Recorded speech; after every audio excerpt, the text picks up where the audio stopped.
ఈ వీడియోలో మనం క్వశ్చన్ నెంబర్ 10 ఎలా సాల్వ్ చేయాలి నేర్చుకోబోతున్నాం. క్వశ్చన్ చూసినట్టయితే the given figure shows a wheelbarrow, అంటే ఇక్కడ ఒక వీల్ ఉండి ఇలా మనం ఇక్కడ 40 మన ఇక్కడ పైకి లేపి ఇలా తోయాల్సి ఉంటుంది. ఇందులో లోడ్ అంతా ఇందులో ఉంటుంది. దాని మాస్ అట 15 kg, carrying A load of 30 kgf kilogram force. ఇక్కడ మనం ఈ 15 kg ఇది మాస్, దీని వెయిట్లో కన్వర్ట్ చేసి ఇది కూడా 15 kgf అవుతుంది. ఇది 30 kgf అవుతుంది. అంటే ఇందులో ఉండేది ఒక 30, ఈ వీల్ ఒక 15, మొత్తమే కలిపితే ఇక్కడ లోడ్ అంతా ఎంత అప్లై అయింది అంటే ఈ లోడ్ అంతా అప్లై అయిందని చూసుకుంటే టోటల్ లోడ్ అప్లైడ్, ఇక్కడ లోడ్ మొత్తం ఎంత అయింది ఇది మన క్వశ్చన్లో ఎవరు మనం అర్థం చేసుకోవాల్సి ఉంటుంది.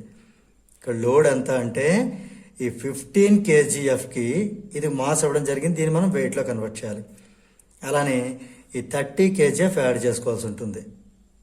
అంటే 45 kgf లోడ్ ఇది. ఓకే, తర్వాత ఈ బి అండ్ సిలు ఏంటంటే ఇది సెంటర్ ఆఫ్ గ్రావిటీ దగ్గర, A is the centre of gravity, ఇక్కడ మనకి లోడ్ అంతా అప్లై అయింది.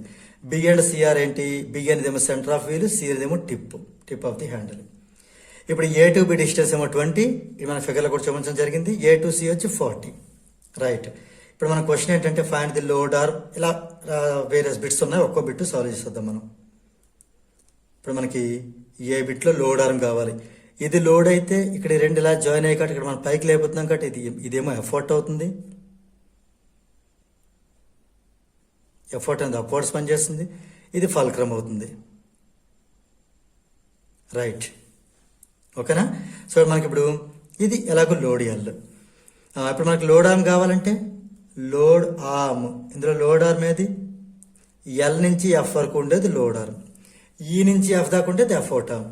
ఎల్ నుంచి ఎఫ్కి ఎంత ఉంది, 20 సెంటీమీటర్ ఉంది, ఇదే లోడ్ ఆర్మ్. తర్వాత బి బిట్ ఎఫర్ట్ ఆర్మ్, అంటే ఎఫర్ట్ నుంచి ఫల్క్రమ్కి, ఈ నుంచి ఎఫ్కి ఎఫర్ట్ ఆర్మ్. అంటే మొత్తం తీసుకోవాలి, 40కి 20 యాడ్ చేయాలి, ఎందుకంటే ఇది ఓన్లీ ఈ టు ఎల్, ఇది ఎల్ టు ఎఫ్, మొత్తం ఈ టు ఎఫ్ కావాలి.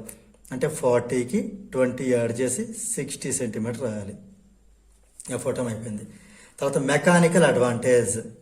మెకానికల్ అడ్వాంటేజ్ అంటే మన ఫార్ములా ఎంఏ, ఇక్కడ ఎల్ఈ రివర్స్ రాయమని చెప్పాను. ఎల్ అంటే లోడ్ ఆర్మ్, జస్ట్ లోడ్ రాయొద్దు. అలాగే ఎఫర్ట్ ఆర్మ్,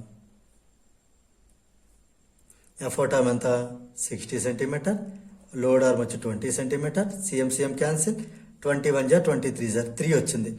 ఇది ఒక రేషియో కాబట్టి దీనికి ఎలాంటి యూనిట్స్ ఉండవు. అయిపోయింది.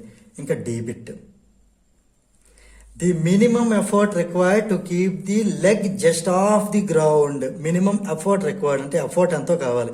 ఆల్రెడీ లోడ్ అయితే మనకి 45 kgf ఉంది, ఎఫర్ట్ కూడా సమ్ kgfలో వస్తుంది, దాని వాల్యూ ఎంత అనేది మనం ఫైండ్ అవుట్ చేయాలి. ఓకేనా.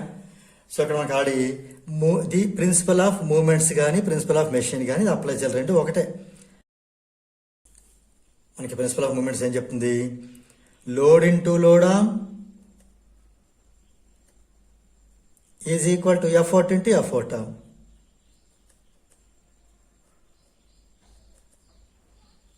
ఓకే, ఇక్కడ లోడ్ ఎంత మనకి 45 kgf, జస్ట్ 45 రాద్దాం. లోడ్ ఆర్మ్ ఎంత అనుకున్నాం 20. అలాగే ఎఫర్ట్ అంటే మనం ఫైండ్ అవుట్ చేయాలి. ఎఫర్ట్ ఆర్మ్ ఎంత 60. Right, okay. 60 అది కిందకి వెళ్తుంది, 45 ఇంటూ 20 బై 60, 0 క్యాన్సిల్. ఇంకా మనకి ఏమైంది, ఇది 2తో 2 3 జార్, 3తో 315 జార్, 315 జార్ 45 కదా, అంటే 15 కిలోగ్రామ్ ఫోర్స్. ఎఫర్ట్ ఎంత 15 కిలోగ్రామ్ ఫోర్స్. సో మొత్తంలో మనకి 4 బిట్స్ కూడా అయిపోయినట్టే. దీంతో మనకి ప్రాబ్లం నెంబర్ 10 అనేది కంప్లీట్ అయింది.